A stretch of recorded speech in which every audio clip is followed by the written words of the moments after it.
Okay, so I don't know how far along are we.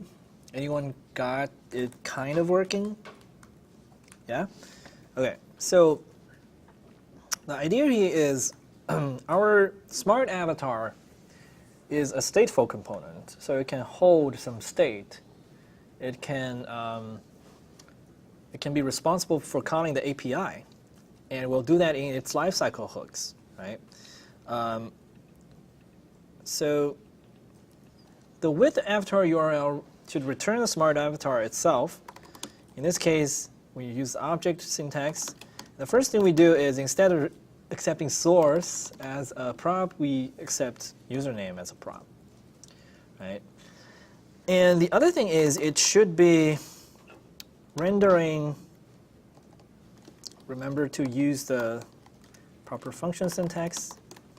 So obviously it should be just returning the avatar component internally, because ultimately this is what we're trying to do.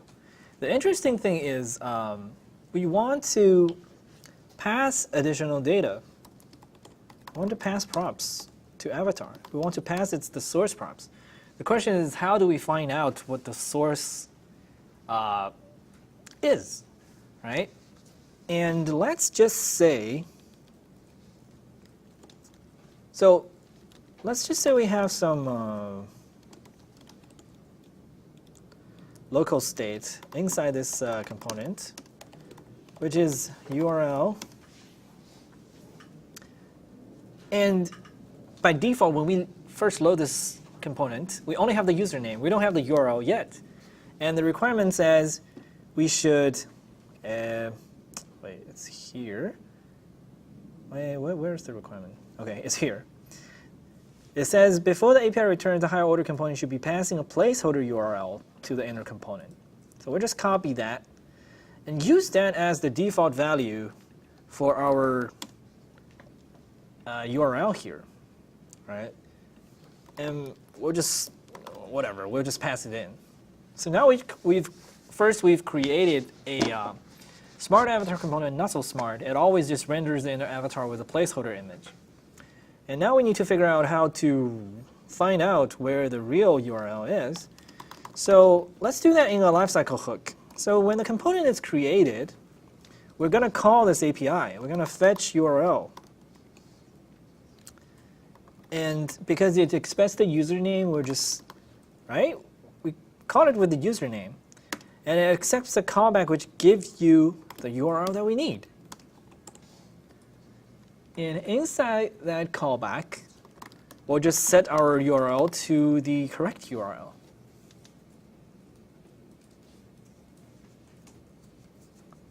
All right. So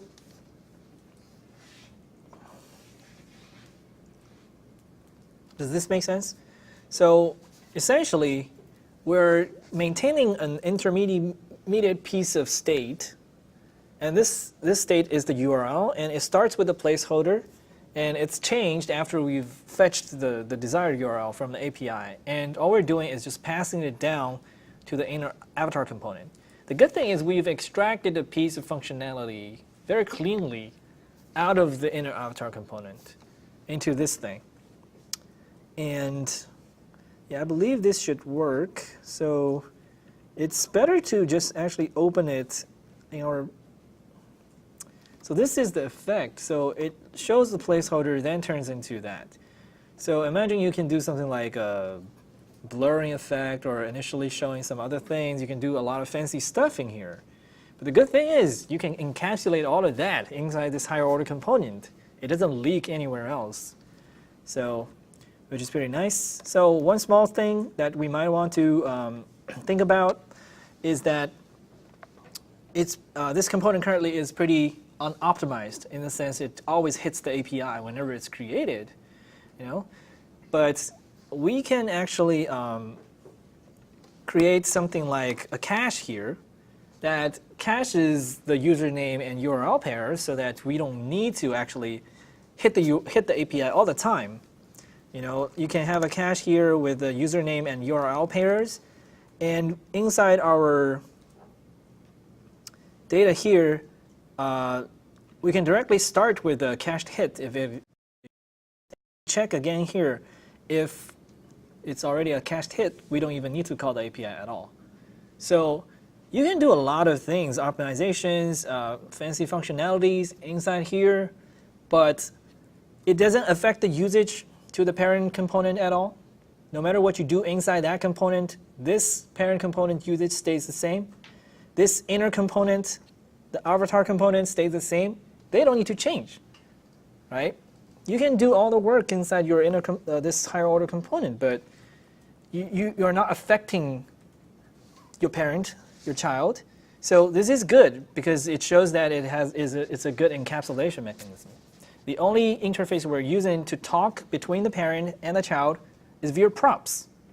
Because the way we communicate is so constrained, this ensures that changing the inner implementation of this enhancer doesn't affect other parts in your code. So this is critical if you have a large team, a large project, and you want to make sure when you are changing things, you're not stepping on other people's toes, not accidentally breaking other things. And the trick to that is make sure this piece of code's binding contracts with other parts of the code base is minimal. In this case, the only thing that it's connecting to other pieces in your code are the incoming props and outgoing props. So this is great because this is a very, very clear constraint. It's very minimal.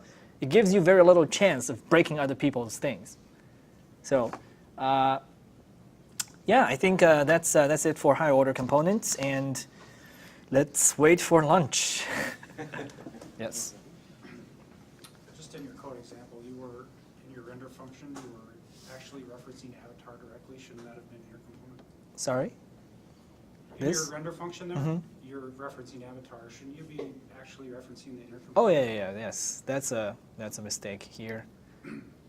Yep. So yeah, this makes this with avatar URL more generic.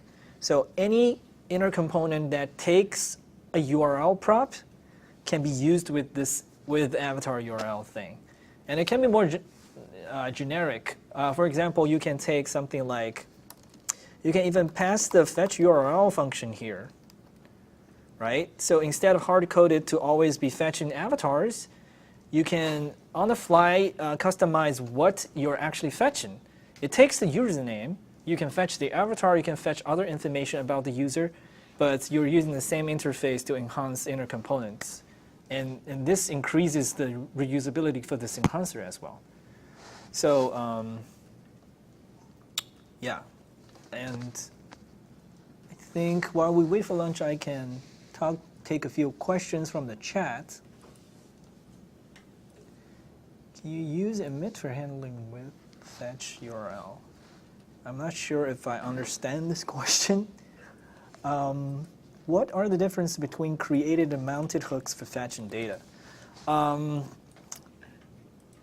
To be honest, the difference is minimal. The main difference is that mounted is called after the rendering happens and the actual DOM nodes are created. So technically, created will be called earlier than mounted. If your component takes a long time to render, then created might be called even earlier than mounted. And it's good to send the request out beforehand because the request needs to go through the internet and there's latency. So the latency can overlap with the time it takes to render a component. So that's the main thing.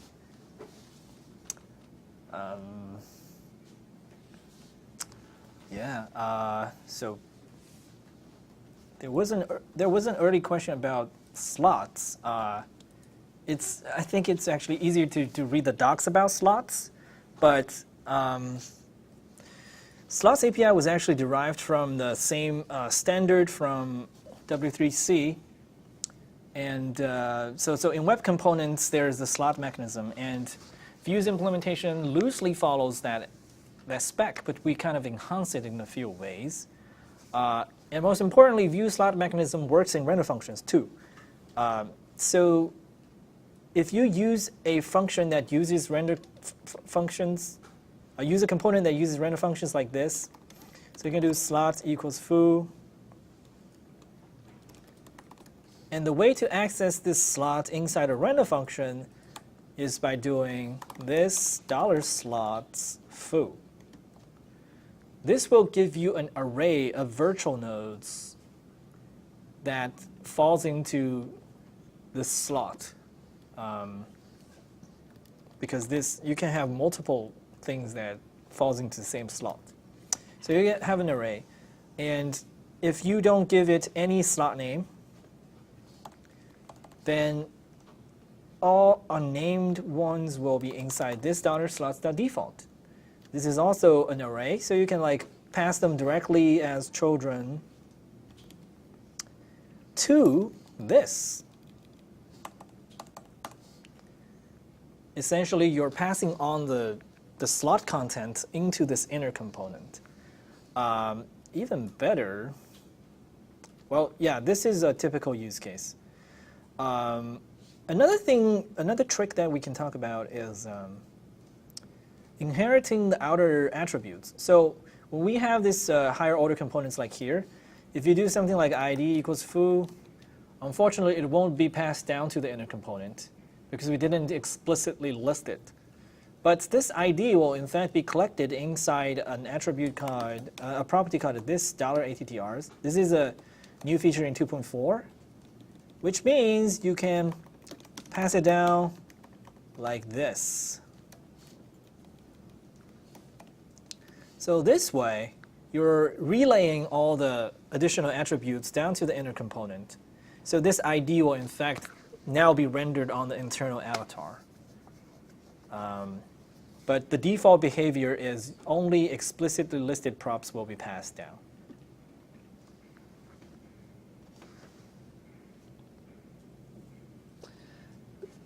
This also means in created hook you cannot access DOM nodes. That's correct. So the created hook, only mounted hook guarantees the DOM has been created. In created hook, it means the instance is created. On the website, there is a documentation lifecycle diagram. As you can see, when the created hook is called, we have initialized events, lifecycle injections, and reactivity. These are instance specific. They don't have anything to do with the DOM or rendering or anything. Real rendering only happens after created hook has been called, and there could be on-the-fly compilation and then virtual DOM rendering.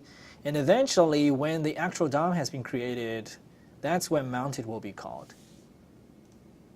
So now the component is considered to be in mounted state. OK, so I think we should take a break, because people are starving and we're tired. There's one more. There's one more? OK, last question before lunch. Off-topic question. In view router, could import foo be changed to something like lazy import to get a slightly simpler syntax? Not really. So the question is really about async components and code splitting together. I think this current syntax is already simple enough. So the more important thing is the import syntax, dynamic import is a spec, right? Arrow function is part of JavaScript. Dynamic import is part of JavaScript. We're just using these standard language features for async components and code splitting, which in my opinion is better than having to have a custom lazy import function, which is not part of the standard and might, essentially we're having our own API instead of using standard language features. So, yeah, OK, let's take a break.